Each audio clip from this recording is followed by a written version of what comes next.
and my wife couldn't come see me because we had a 6-month-old. My 6-month-old, I may never see her again. Yeah. Right. And that's the one that hit me the most, because it's like, you're so busy chasing money, you're not chasing happy, and there's fucking happy everywhere.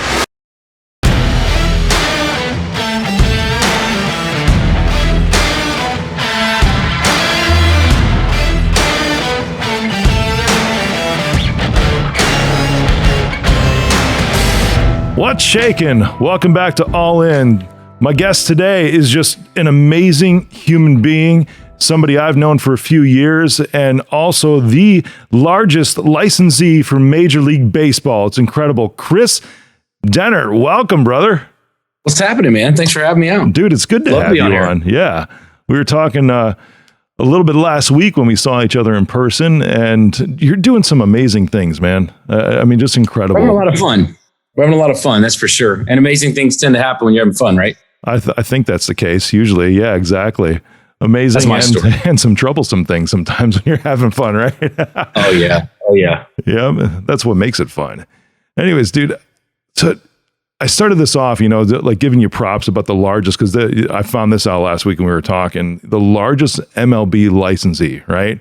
Fastest growing. There's some big boys out there, but I mean, they've been in the game for a minute. Our company's only been hanging out for license maybe 3 years. Yeah. So the fact that we're just doubling year over year, Inc. 5000, all this kind of stuff, we are certainly one of the maybe one or two fastest growing licensees in a decade or two, honestly.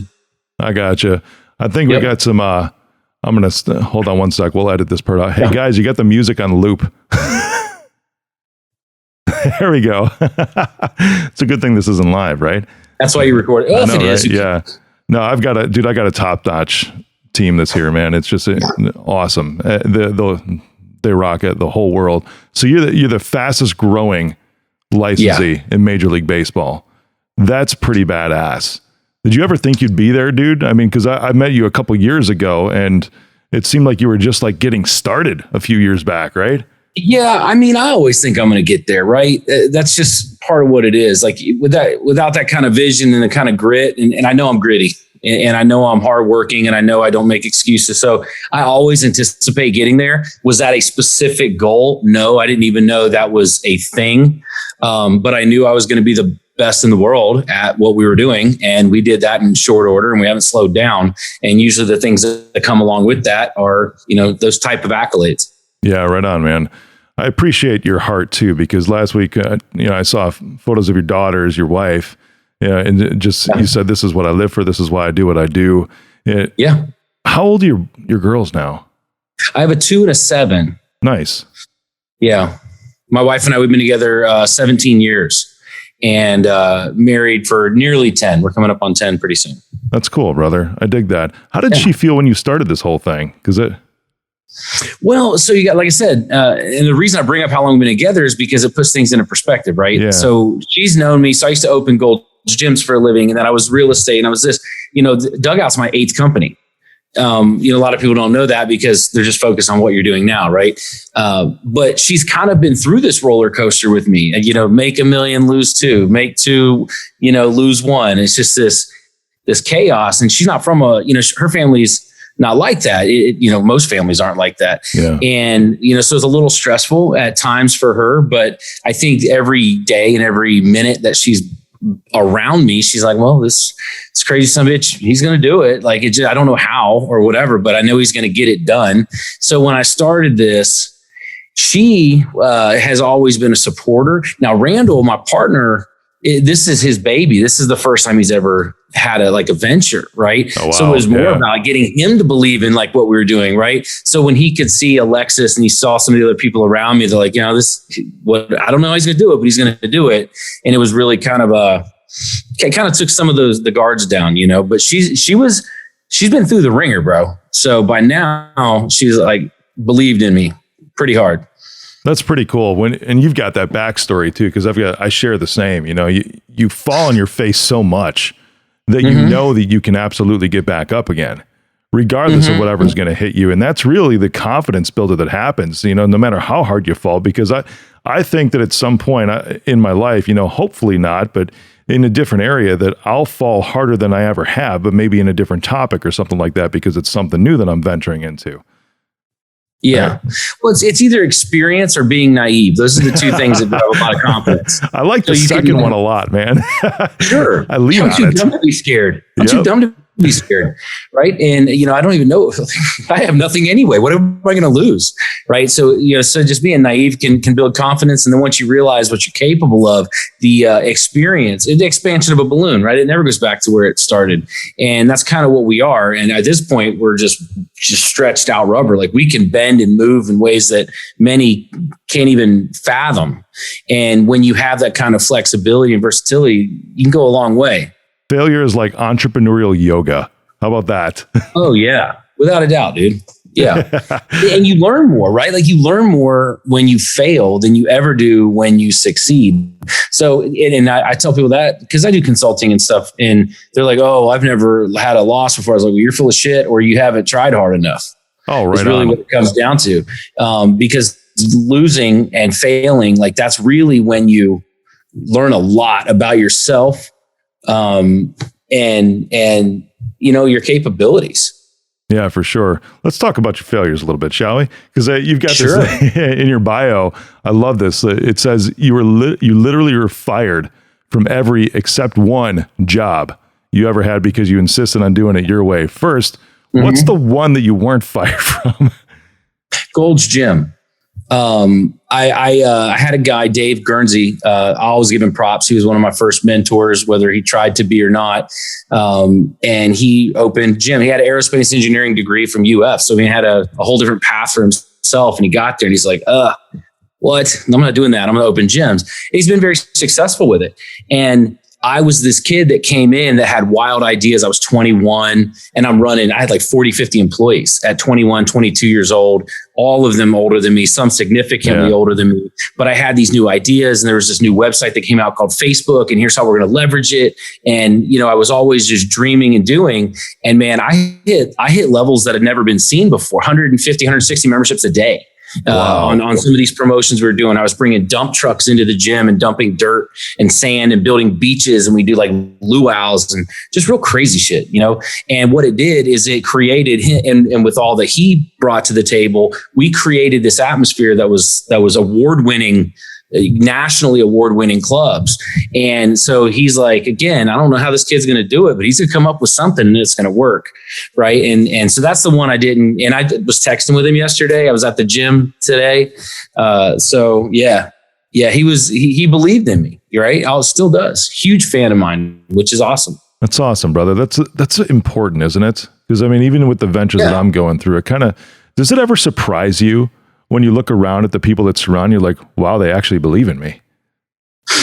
Yeah. What's important to pay attention who's cheering for you, right? It says a lot about you. And it says a lot about the people you attract to. And you'll find a lot of, on the other side, you'll find a lot of people that are, on the negative side. Oh God, we know they're there. They're the loudest, man.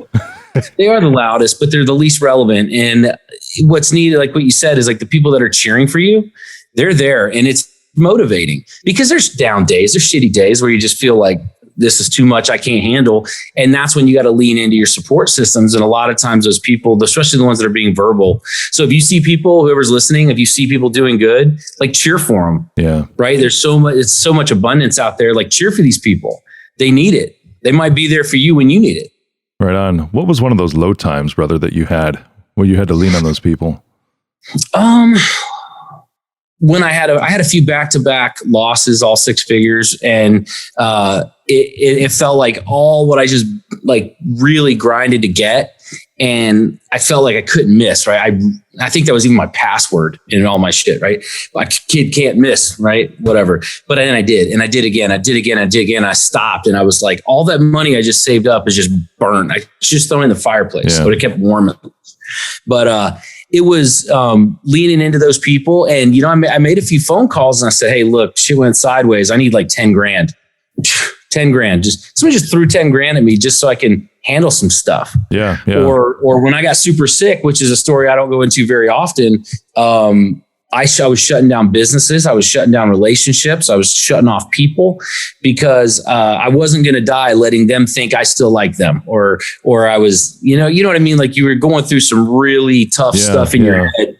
And at that time, I leaned into family, I leaned into friends, I leaned into ventures and past partners. And it's when you do right by people consistently, they're always going to have that safety net around you, you know? So there's plenty of times that I've leaned into that group. Yeah. You said you were sick for a while too? Yeah. I ruptured my appendix. I was on my way. So which is not uncommon. But the way I went about it was very uncommon. So I had a restaurant in Tampa for a little while with some buddies, and I had a business meeting. You always do it at your restaurant. It's this ridiculously awesome steak and sushi house. You always go to your place. Well, I had knee surgery on both knees, the week before. And I said, well, I got to get to this meeting. So I borrowed my buddy's Ferrari because it had paddle shifters and I didn't have to use my legs. So I'm driving to an hour away. I probably had an Oxycontin that morning because my knees were like killing me, and I'm driving somebody else's Ferrari, and already this is a fucking mess, right? So by the time I'm about halfway there, so my stomach starts hurting, and I'm like, oh, it's probably the pain meds, right? Let me pull off at a Starbucks and just slam a coffee. Well, I went to the meeting. This happened on the way back. My stomach started hurting at the meeting, and I went ahead and left. And I just decided, you know what? Let me just slam a coffee. It'll get you going, right? So I slammed this coffee, and buddy, I hit the floor. I spent about a half hour on the floor of a Starbucks bathroom, which you can imagine what that's fucking gross. God, yeah. And I couldn't get up. I had to crawl out of there. People like banging on the door, like, dude, are you okay? Thought I died in there. And I finally crawled outside and like limped outside and sat down in the sun, hoping to make me feel a little better. I didn't know what was going on. Anyway, I decided instead of going to the hospital, which was 2 blocks away, because I used to live in that town. And I just went home because I had the Stanley Cup the next night. I had tickets to the Stanley Cup. I had another meeting the next day. And turns out a week later, when I'm laying in bed and all my organs and bodily functions, and they're just not working, my skin's turning like a yellow. Yeah. Well, it was a week after by the time I went into the hospital. And when you get there, I was like, I think I'm just constipated. Like something's up with these medicines I'm on for this knee surgery. They like, oh, let's take a quick scan. Then the doctor came back in, and there was like 3 other people with him. And I was like, well, that's an odd thing to see right now. Yeah. And they said, well, actually, you're not constipated. What happened is you should have been dead a few days ago, but instead your body built this wall, this abscess it built in your core, and it's the size of a football. And so a poison ball the size of a foot, it's like a bomb in your body. And they said, you really don't have time. We have to just flip you over and take this out. No pain meds, no nothing, because we need to go through your back 4 different layers. And we need you to tell us when we get there so we can do this the right way. So I'm like, oh, they need you to tell them. Yeah, so they couldn't give me enough pain meds to numb it up because they said they were going to go through, they're telling me as they're doing it, there's first layer, second layer, third. And when we get to this thing, you'll feel a lot of pressure and a lot of pain, but we don't want to puncture it because it'll rupture and you'll die basically. Wow. Because all that poison, you'll just soak it up. So I didn't really have time to think through it. And my wife showed up and they went through my back. They pulled this thing out. I went into shock, like all this stuff, chipped my teeth. It was crazy. Yeah. And I ended up in the room up there. And this is after the guy told me, he's like, you got about a 1 in 3 shot of not making it out of here. And you don't really want to hear that, right? When you're in your early to mid 30s and you're just kicking ass and you got a 6-month-old baby at home. Yeah, brother. So that was really interesting. And it was a big perspective changer for me. And I'm laying there in the bed, 105 temp, my mom, leaning into your support systems. Yeah. Your mom's waving a fan on you till her arm cramped up at 60. You know what I mean? Just to keep my temperature from 105 to 104. And my wife couldn't come see me because we had a 6-month-old. My 6-month-old, I may never see her again. Yeah. Right. And that's the one that hit me the most because it's like, you're so busy chasing money, you're not chasing happy, and there's fucking happy everywhere.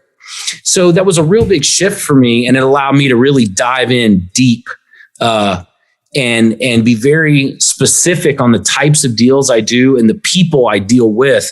And when I got more focused, and I build like lifestyle by design, it's a phrase some people have heard, but doing it is another story. So I built a lifestyle by design, and it all revolves around, I want all my time.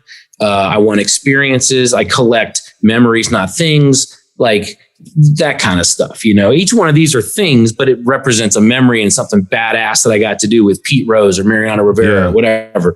So I just kind of changed my thoughts. And again, all these deals I was in, they didn't fit that mold anymore. So I'm like, dude, you can go to hell. You can go to hell. I'm done here. We're done here. And when you do that, the financials just crumble, right? And that's what, again, one of the times when I leaned into old partners and this and that. I'm like, hey, man, that deal we're in, can you just buy me out of it? And like, yeah. So made enough to get through, said a few prayers. I'm like, put somebody in my path that needs my skill set and that meets all my new criteria. Yeah. And very short, very concise, very clear, very powerful. And it did that. And then this kid calls me out of the blue one day. He's like, hey, I got an idea. And I'm like, well, dude, I can take it to the top if you want. Buckle up. And here we are, $30, $50 million company at this point.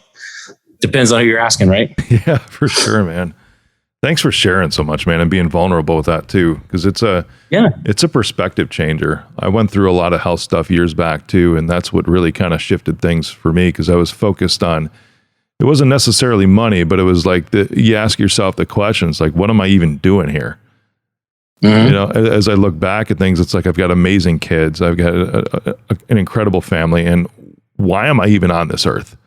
That's something that I need to figure out real quick, because same type of scenario, was 20 minutes away from being dead. Yours was an appendix, mine was a gallbladder. And it was just, yeah. I mean, sometime over drinks, I've told the story on this show a lot, but just to relate to you, man, it was a perspective changer, because it's like, what can I do to accelerate things, and how can I care less about me and more about everybody else around me? Yeah. Yeah. Were your kids young when that happened? Yeah. My twins were 7 and my youngest was 5. Yeah. Yeah. I had a 6-month-old that I've never really met, because I was in the cannabis business. So I was flying back and forth from Colorado, Denver for, a bunch. And so I was seeing my 6-month-old grow up on Zoom like a fucking clown. And then this hits. And the only thing I can think of is like, I'll never see her walk, talk. And then like, what are you doing? Yeah. And it really brought things home. It really did, in a good way. And it's the best thing that's ever happened to me. Right on. Honestly. So now I'm completely unapologetically authentic and don't give a shit about most things. And I'm just me. Right. And people love it, hate it. I don't care either way. Right. And my family gets me all the time. Every night, every morning I'm taking her to school. Every night I'm cooking. Every night I'm putting them to bed, singing them songs, this kind of stuff, which with time constantly fleeting, you probably heard me say it the other day. It's the biggest illusions out there. It's time and control. You don't have these things. Yeah. They're not yours. Yeah. Right on. You get to borrow them. And now I get to spend as much of that time that I'm gifted back, which you can appreciate. Doing the things that I think are more impactful. And it was an interesting shift, and you'll appreciate this too, I think. I mean, you're doing big things, right? I respect the hell out of that. Thanks, For me, it was like, I used to want to leave a legacy, right? And now, I want the world. One of my favorite movies is Troy. Oh yeah, brother. You remember? Okay, at the beginning, the little kid. Yeah. The kid goes up to Pitt and he's like, dude, that's the biggest man I've ever seen. I'd never want to fight him. Yeah. He's like, well, that's why no one will remember your name. Right. I was like, oh, I wanted the world to remember my name. But now I only care about the right people even remembering my name and carrying that legacy and being more impactful and having fewer, bigger, better, deeper relationships than trying to you leave this worldwide legacy of me. Who the hell cares? The people who care have always been there, and I want them to carry it, So that's my journey. Yeah. And I think that's important, is that everybody finding what theirs is, That is. And hopefully they don't have to go through a scenario like you and I did in order to refocus that.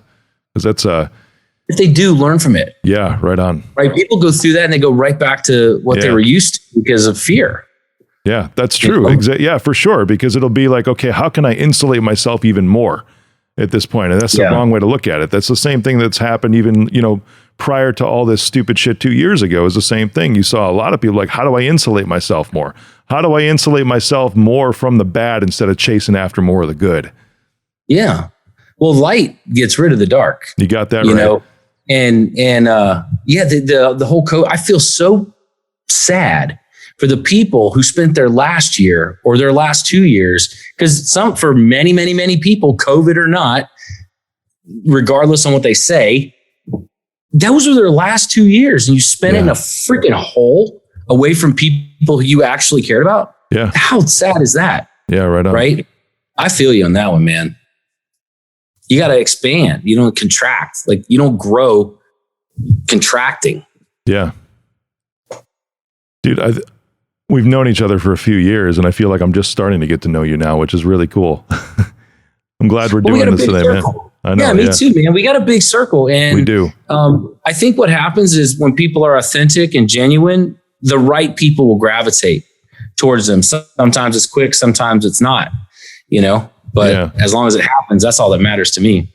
Tell me a little bit more about this unapologetic you. Because there was that shift in your life, and that's your theme now, right? That you just don't give two shits what anybody else thinks, except for the right people, of course. How has that benefited you so much? What it is I want people to I do care if people like me and approve. Like, it's natural, right? Yeah. For a human to want to do that. But I want them to like the real me. And what I found is I was not constantly, because I've kind of always had that chip and that edge, right? But it's like there was a facade, you always, now looking back at the fake it till you make it and some of this kind of stuff, like, I appreciate that. And that has a place somewhere, but it's never as big and important as I used to make it. Yeah. And I feel like I would have gone a lot further, a lot faster if I was more transparent about who I am and, more importantly, who I'm not, because then you get to the right place faster. And when I kind of came to that realization, how many times you see me on stage? Everybody's in 3-piece suits, I'm in shorts and sandals. Yeah, right on. Yep. Mike gets all mad about it. I'm like, dude, but that's me. And I don't want someone to not recognize me somewhere because they're like, this bitch always had on a suit. I'm not a suit guy. Yeah, I don't even have pants on right now. Right? Like, we're relaxed. Yeah. Right? I want to live a relaxed life. And that's just who I am. And the people who want to live a relaxed life and appreciate what I appreciate and believe what I believe, they gravitate. You know what I mean? They gravitate towards us. And for me, I wrapped it up into that phrase, unapologetically authentic. I'm not sorry. I'm me. I care a lot and I help a ton, but I'm also going to inspire people to be exactly who they are, because they're quite literally the only one. And to not be that person authentically, what a waste. You're taking that badass away from somebody who was looking for that person, and inspiring people to be authentic. It goes a long way, and the world's coming around to that, which is nice. It's nice to see. It is. Yeah. I knew it would come back around eventually. It was just a curiosity of how much time it would take. Yeah. And everybody's searching for the real now. At least from my perspective, because it's there's the real that people have been putting out there for a long time, but now it's like, how do you go deeper than that? It's not just what are you showing me on the surface, but what's actually driving you? Why are you the way that you are? Well, so that's what conversations are for. Right on. Open conversations. And sometimes there's a lot of conversations going around I don't agree with a damn bit, as you could probably attest. Yep. And you know what? You're right to your opinion, like whatever. I'm not going to argue with you about it. But we can have a conversation, authentic, nice, open conversation. Like, I just don't fucking like you. Yeah. Like, I don't like what you stand for. I don't like how you think. High five. Have a great life. Yep. And that's okay. But I think that's okay. Some people don't think that's okay. I know. I think it's okay. Dude, we've gotten to know so much about you today, and I appreciate that. Now let's talk about what you do, because your products are sick. I fucking love them, dude. Yeah. They're super fun. Dugout mugs. I mean, so Randall used to pitch for the Blue Jays organization. He wasn't quite good enough to go all the way. So he got cut in minor leagues, but he was a professional athlete, right? And those guys they're just built to win in a lot of ways. And they just got that DNA, right? And anyway, this kid called me, hey, I got a cool idea. A couple of years ago, I was coaching at Florida Tech, his alma mater. Someone was cutting baseball bats in half and the barrels were laying all over the dugout. And he picked them up, took them home, drilled them out. He thought to himself, he's like, I could drink out of that. It's a completely random, weird thought, but what a beautiful mind this young man has. And he brought that idea to fruition, one at a time, belly to belly, putting on A-frame signs on himself and just going out to ball games and tailgates and like trying and making this work, which I appreciate to like the 10th degree. Oh, right. Yeah. And he came and he's like, dude, I have an idea. And I said, well, I got a hell of a skill set. You want to put these two things together and give it a go? And it was 2017. And he had done like 70K in sales. That's a one-man show. With an A-frame. Right? Imagine that. Wow. The one-man band, just all the shit going on. Like that was this guy. And he did pretty good. And but then I got involved and we put it up to 1.2 million that first year. And we just basically take baseball bat barrels and we hollow them out, and then we engrave them with just about anything you want. Teams, players. We did this really sick collab with the Sandlot. Oh, that's awesome. Yeah, these are sweet. And then the director signed them all. So, I mean, we've done, oh my God, Bud, Coors, Miller, Corona, DraftKings, Coke, Fox. I mean, you name it. We do corporate gifting on a super high level. All the governors, the governor of Florida, Ron DeSantis, he has them on his desk. We make all the VIP gifts for the governor's dinners. I think Trump's got a mug. There's a lot of people in a lot of places with our products. I mean, we're, anywhere between $15 and $20 million a year now in revenue, which is super cool. Just depending on like where we decide to go this year with retail. We just found out that I think next week we're going live in Fanatics, Kohl's, Macy's, Nordstrom's. Dude. I think Home Goods is coming down the pipe. Dick's Sporting Goods just put us in 100 locations and we got 300 more on the way. It's just wild. That's awesome, man. A lot of people drinking out of a lot of bat mugs, man. That's so cool. So this is, he's still your partner, right?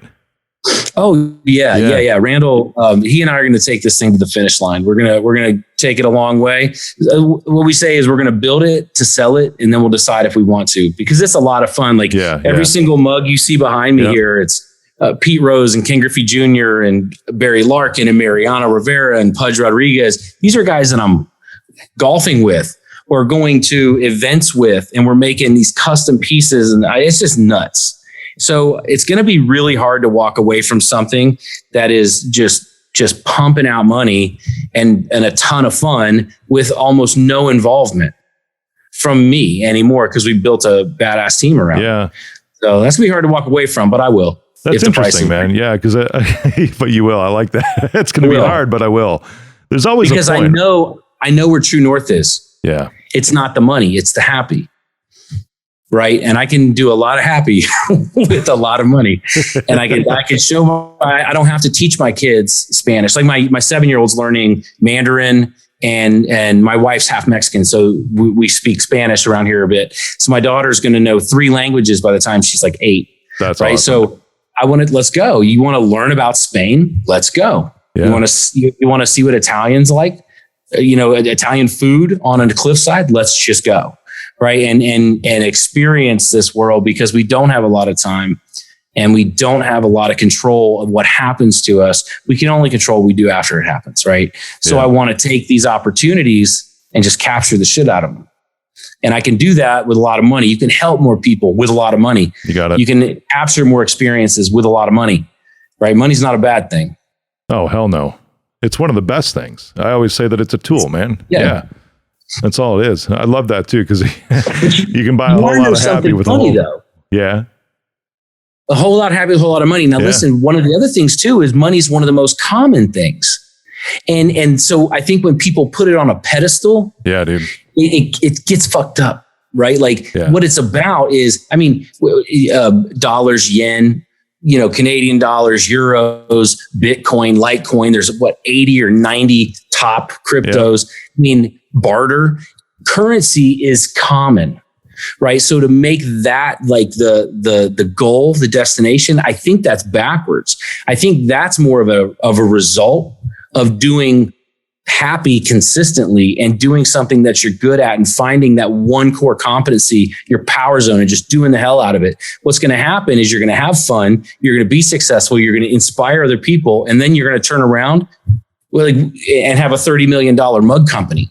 Yeah. Right. We didn't do this to be super wealthy. Like that's part of the deal, which is great, but we did it because we wanted to build something. I had a lifestyle by design thing in my head that I wanted to bring to fruition. And we did it by hanging out with cool people, doing something fun. Our due diligence and our like R&D is just baseball games and breweries and stuff like that. That doesn't suck. Yep. So you know what I mean? Like money is super cool, but I think it's actually a result of doing consistently good things that are in your core competency, right? You know what I mean? Man, yeah. The only time I've ever had money, well, times I should say, because we've all had multiples, right? The only times I've ever had, if you want to call them money issues, or it's been, things have been tight, is when I've actually been focused on the money itself. Yeah. Yeah. When I'm focused, you make bad decisions that way sometimes. You do. Too close to it because you're like, well, this will make more money. Yeah. It's like, but that's the result. Like the reason there's money problems is because of shit you did a year ago. Yeah. Yeah. You can't go back in time and fix that. The only thing you do now is something brand new that's not focused on the money, and the money always comes. It really will, because it's everywhere. It really is. Yeah. Shit, we just printed up 3 trillion more. They didn't even attach to anything. Yeah. We don't have enough. Yeah, I know, we don't have enough. Let's just make more. Just give it away. We got trees. That means we got money, right? Yeah. Start writing on toilet paper if you can find that on the shelves. Yeah. No kidding. Oh Lord. Dude, I've appreciated our conversation today, man. Thank you so much for coming on. And thanks for your invite. Dude, I can't wait to see this thing blow up even more. And I'm even thinking like some all-in mugs right now. That's what's going through my head. Oh, totally. Yep. Totally. We just did a few other Adam. We did some for Taylor. We did some for Epic Cigars. I'm mocking one up for Jason Newman right now. Yeah, dude. Corporate gifting, that's our jam. Nice. We have a lot of fun with that. I mean, we make some really badass stuff. So just shoot me over your logo. I'll send you one all customized with your name and everything on it. Sweet, brother. That's awesome. Where can everyone find you or Dugout Mugs? Dugout Mugs, the actual mugs, you can find them in all 50 states, all 30 stadiums, and actually 7 countries now, which is kind of sweet. Yeah. But dugoutmugs.com, any social media, you'll find us. We're the only one. We're the biggest. We're the best. And as far as I'm concerned, because what's cool is Dugout Mugs is what I do. It's not who I am, which is kind of fun, right? Yeah. So there's all kinds of things that I'm tied into from an interest standpoint, or philanthropy and all this other. So you can find me on LinkedIn. Just look up my name. Sweet, brother. I'm the only one. You're the only one. Dude, you're amazing. Thanks. Absolutely, man. I appreciate y'all. Everybody have an amazing, amazing day and week.